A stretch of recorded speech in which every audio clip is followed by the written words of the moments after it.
Let's all put on our khaki cargo pants and let's do this thing. I'm Boss6, back to another video. Today, I'm going to be doing another random album reviews. Hooray! I've been wanting to do it for basically before I went to San Francisco, but unfortunately I couldn't because I didn't bring my notes with me, and I was just enjoying my vacation. So, I have an interesting, thing today.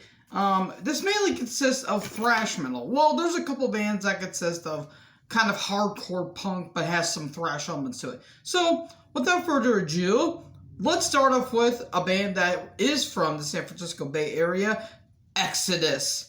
With the recent album, Persona non grata, coming out this year, I figured, you know what? Why don't I set the mood for myself and listen to one of their albums before I go to San Francisco? And what better album than their 2004 amazing album, Tempo of the Damned? Let's kick off with the lineup. 2004's Tempo of the Damned consists of Steve Souza, aka Zetro, on vocals. This is his last one before he left the band, and Rob Dukes came in. Did a few albums with them. Shovel-Headed Kill Machine, 2005. What was it? The Atrocity Exhibit. Exhibitation. Exhibit A. I think that's how it is, or I'm probably messing it up. And the Human Atrocity Exhibit B, The Human Condition, in 2010. Exhibit A was 2007, and then Steve Souza came back in 2014. They did Blood and Blood Out, and they're going to be doing Persona non grata. So, Gary Holt and Rick Hennel on guitar. This will be Rick's last one, I think, and then he would do. I think he would do another album down the line. I kind of forgot. Jack Gibson on bass, and Tom Hunting on drums, who recently is battling cancer, but apparently is doing very well for himself. Good for him there. This will be his last one. Then I think he would be on Exhibit B, The Human Condition. I think Paul Bostaph was on that as well, but what I'm saying is, this album kicks ass, guys. I'm not going to be beating around the bush or anything. This album is fantastic. So, we start off with Star Spangled Banner. Very, very catchy riffs. I mean, it's Gary Holt, for God's sakes. This making me on his deathbed, he could still make amazing riffs. Great stuff here. Then we go to my favorite song. And I have been jamming this song ever since I heard it. And I've been blasting it every time I went, in downtown, all that stuff. War Is My Shepherd. Very, very catchy. They need God, I need napalm. This is just, ooh, war! I can't do Steve Souza because he's kind of sound like Rob Dukes a little bit. Like, you can hear, he could sound like Rob Dukes a little bit, but he still got that kind of screech that he does. Blacklist is very, very groovy. Shroud of Urine, aggressive. This album sounds pissed.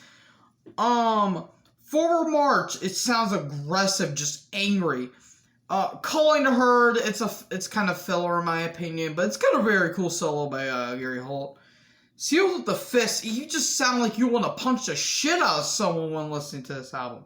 And hold up before we get to that. Throwing Down, it's very groovy, but it's kind of filler. And Paler, it's got Metallica vibes because this was initially going to be, it was supposed to be on Ride the Lightning, because this is when Kirk Hammett used to be in the band, but he took this riff and made it into Trapped Under Ice, but it was originally called Impaler, so I thought it was kind of interesting. Another fun fact, this album was released on the same day that 2 years earlier, the original vocalist Paul Bailoff passed away, so that was kind of interesting. And the title track's really good. This album is fantastic. If I were to give it a rating, probably a 9 out of 10. This is just a fantastic album. Or probably, I'll give it a 9.5 out of 10. Even filler has its moments. This is a fantastic match. Or fantastic album, not match. Great stuff. Now, this album I just got done listening to. Nuclear Assault with Game Over. This is their first album in 1986. It has John Connolly on vocals, Anthony Bramante, I believe that's how you say his name, on guitar, Danny Lankler on bass, and Glenn Evans on drums. This is a pretty decent album. It's not the best, but I mean, it didn't offend me in one way. Live, Suffer, Die, the first track. Very, very fast, very speed metal, thrash orientation right here. Sin, very, very catchy. It's my favorite off of the album. Cold Steel, filler. Betrayal, got a very cool midsection. It's kind of catchy in some ways. Radiation Sickness, that bass part is just amazing. Hang the Pope, what the hell was that? It was like... It kind of sounded like black metal in some ways, but it really wasn't. After the Holocaust, it's very, very groovy. It's got a really nice catch to it. Mr. Softy theme.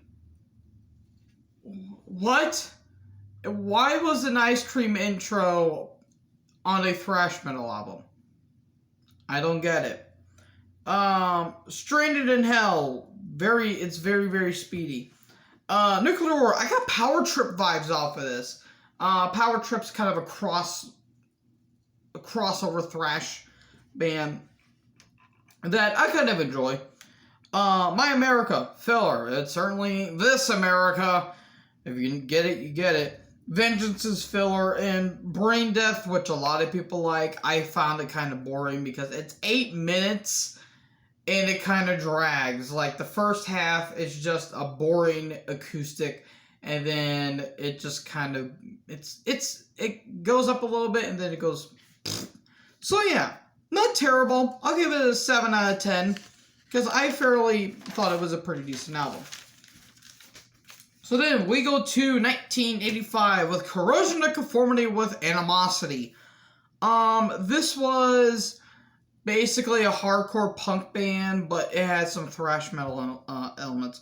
Mike Dean on vocals and bass, Woody Witherman on guitar, and Reed Mullen, who just passed away last year, on drums. It's kind of an interesting listen, but I don't think it will be a recommend if you're starting in Corrosion of Conformity, because later on they will become more doomy and sludgy and just got like that Neurosis type of vibe off of them. So we start off with Lost for Words. It sounds like if Iron Maiden was in a hardcore punk band. Like Maiden was punk, but if they got like more hardcore into it. Mad World got Ramones vibes off of this. Consumed, it's a lot of fun. Holier, very, very catchy. Apparently I think Metallica did a cover version of this, I believe. Positive Outlook. Ooh, that bass. Goddamn, that bass. Prayer just sounds aggressive. It just sounds angry. Intervention's kind of filler. Kiss of Death's kind of groovy. Hungry Child's got weird vocal effects, and the title track's kind of filler. I will admit, this has pretty bad production. This production's pretty shitty. Bad production aside, this is actually not a bad album. I'll give it the same I gave on Nuclear Assault. Give it a 7 out of 10. Not a bad start for a band coming into their own. And then I talked about this band in a couple, I think in my third random album reviews. Sodom. I already talked about their amazing, just masterpiece 1989's beautiful Ancient Orange album. This is their first thrash metal, I guess you could say, because yeah, they more in the black metal scene because they did In the Sign of Evil and Obsessed by Cruelty. This is when they went a little more thrashy with Persecution Mania in 1987. Same lineup as it was on Agent Orange. Tom Angel Ripper on vocals and bass, Frank Blackfire on guitar, and Chris Witchhunter on drums. This is a pretty interesting listen. If you want to get into Sodom's more thrashy delivery, I would recommend this one and Agent Orange. This one, I don't know if it's as good. I don't know if it's better than Agent Orange. I think it's somewhere in the category because there's a couple filler on here. But this is a damn good album. This is a really good album. Nuclear Winter, very, very groovy. Electrocution's got a very, very cool solo.